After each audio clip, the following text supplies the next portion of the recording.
This year is BMW's centenary, and it will not have escaped your notice that over the past 100 years, BMW has built some of the world's greatest machines. Now, which of those is best? Well, I'm at Goodwood and I have my colleague Andrew Frankel with me. He's driven more BMWs than most people, and we're going to have a chat and a drive and try and decide which BMW is the best of all time. So I'm going to make a case, Andrew, that this is the greatest driver's BMW, despite the fact I haven't driven it until 2 seconds ago, because it's a mid-engine supercar, so why wouldn't it be the greatest? It's not BMW being very BMW, but I like the fact that they said, you know what, we'd like a mid-engine supercar to A, go racing, but B, just because we quite like one, and I quite like that. And what is not to like about a car that does what this does? I mean, you've driven it more than I have. You know how good it is to drive. I absolutely love the M1. I've only driven it once, but I had a reasonable go in it, and it was a revelation because it felt so incredibly modern, and it felt so special, and I just felt incredibly good simply about being in it. To have to try to argue against it being one of BMW's greatest driver's cars is a fairly odd thing because I absolutely loved it. But I suppose if I was trying to deconstruct the argument, I would say that it is a great driver's car, but is it a great BMW's driver's car? Because there's nothing about it that, to me, is very BMW. It's a mid-engine supercar. When I think of great BMW driver's cars, I think of M cars. I think of coupes and saloons. And this car was a complete revelation because it felt so modern, it felt so easy to live with. But none of those things really shouted BMW M car at me. So if I were to try to knock it down, I think it could probably only be on those grounds because, frankly, in terms of what it actually does, the car for its age is pretty near faultless. Yeah, and it feels today. I mean, this is a 35-year-old car, 37-year-old car. Yeah. It still feels really contemporary to me. I would quite happily drive it out of the gate here and drive it 300 miles. And I also think there's a valid point that it's not a very BMW M car. But the E30 M3 is not very much like a modern M3 either. So is it all right that it doesn't feel like other M cars? I don't know. I think, to be honest with you, I think it probably is all right. And I think that, again, arguing against myself somewhat, I think the other great importance of this car is that it was the first M car. Yeah. And being the M1, and although it didn't actually make much of a mold for other M cars to follow.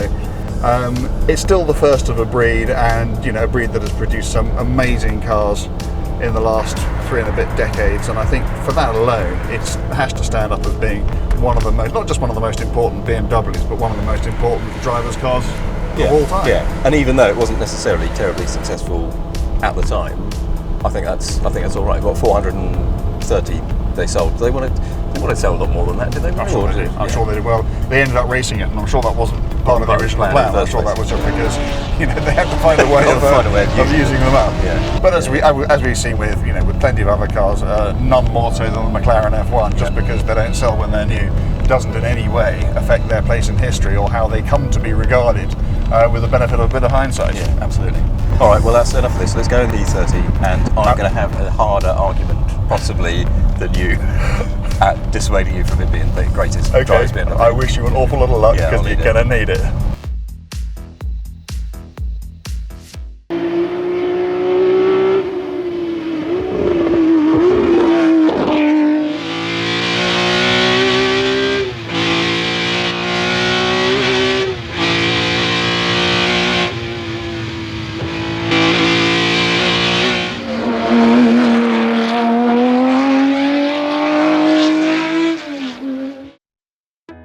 So, there are, of course, many reasons I can give you why this is the greatest BMW driver's car there's ever been. Yeah. But I reckon I can shut you down in 3.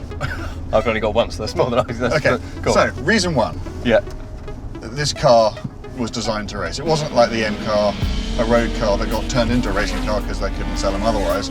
This car was a racing car. This is a homologation special, and everywhere you look about the car, from the dedicated shell to that extraordinary 2.3 litre 4-cylinder engine to even this gearbox with a wonderful dogleg first back, this car's racing written all over it. Okay? Yeah. Second, it's usable.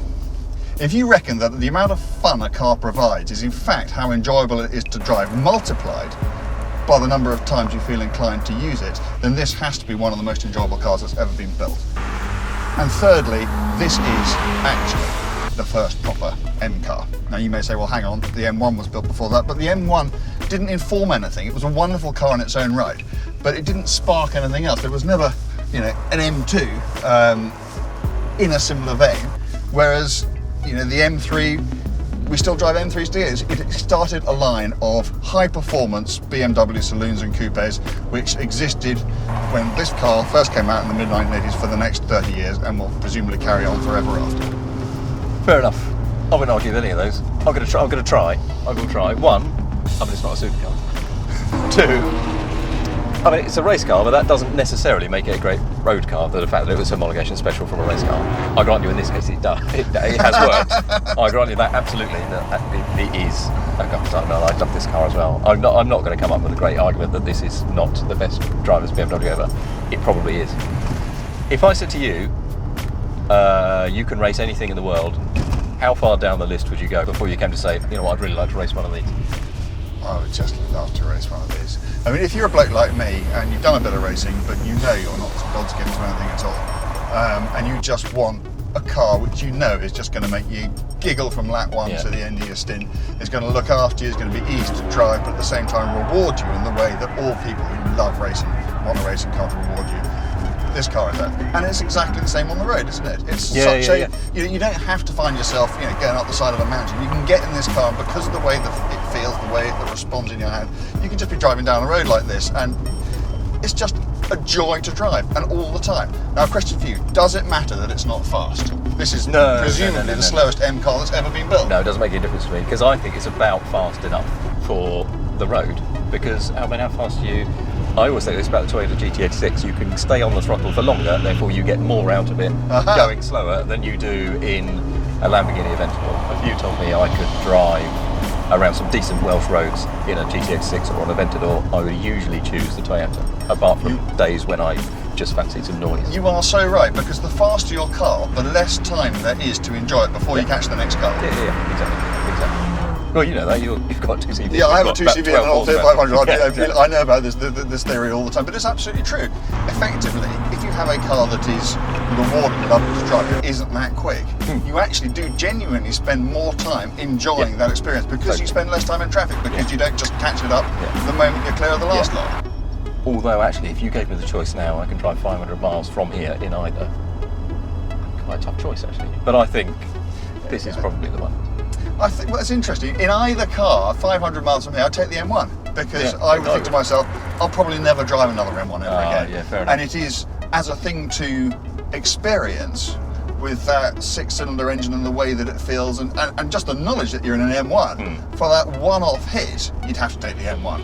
But to live with, to savour, and particularly given the colossal disparity in their price points, I think, in fact, I know that this is the greatest driving machine BMW has ever made. I think I agree with you. Hey!